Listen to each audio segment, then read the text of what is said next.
From grade 6, hope you will be fine. Students, open your notebook of Urdu and open your chapter number 9. Quaid-e-Azam residency museum ज़ियारत. Students, अब हम इसके इमला का paragraph लिखेंगे.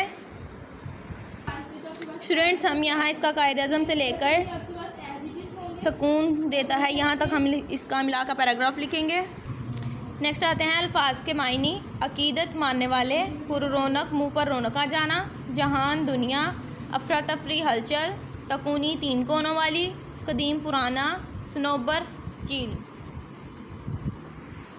Next हम लोग क्वेश्चन आंसर्स करेंगे. रकबे के लिहाज से पाकिस्तान का सबसे बड़ा और आबादी के लिहाज से कम आबादी वाला सूबा कौन सा है? सूबा बलोचिस्तान रकबे के लिहाज से पाकिस्तान का सबसे बड़ा और आबादी के लिहाज से सबसे कम आबाद सूबा है. नेक्स्ट, ज़ियारत शहर की शोहरत की दो अहम वजूहात क्या हैं?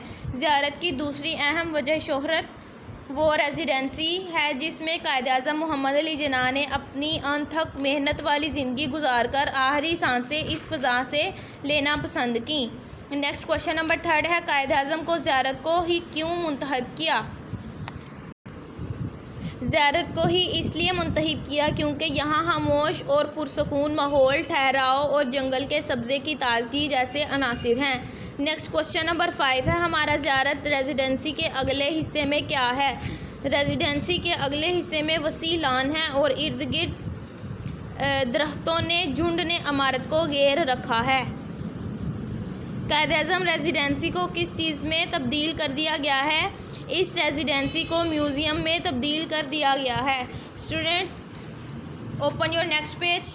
अब हम आएंगे अल्फाज को जुमलों में इस्तेमाल करें. यहाँ ये अल्फाज दिए गए हैं, आप लोगों ने यहाँ इसके जुमले बनाकर लिखने हैं. Next, open your next page.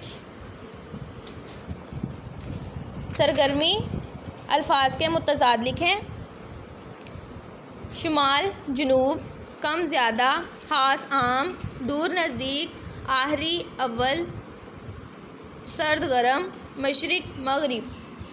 Next page पे आएंगे. अल्फाज की जमा लिखें. ज़र्रा ज़रात, बाग बागात, हज़रत हज़रात, फ़साद फ़सादात, सूबा सूबे, तरफ़ अतराफ़, रकबा रकबे. दिए गए अल्फाज के मुतरादिफ लिखें. उजाला रोशनी, इत्तेहाद इत्तफ़ाक़, आरज़ू ख्वाहिश, समर फल, हादम नौकर, दुन लगन, आफ्ताब सूरज. ओके स्टूडेंट्स, अल्लाह हाफिज़.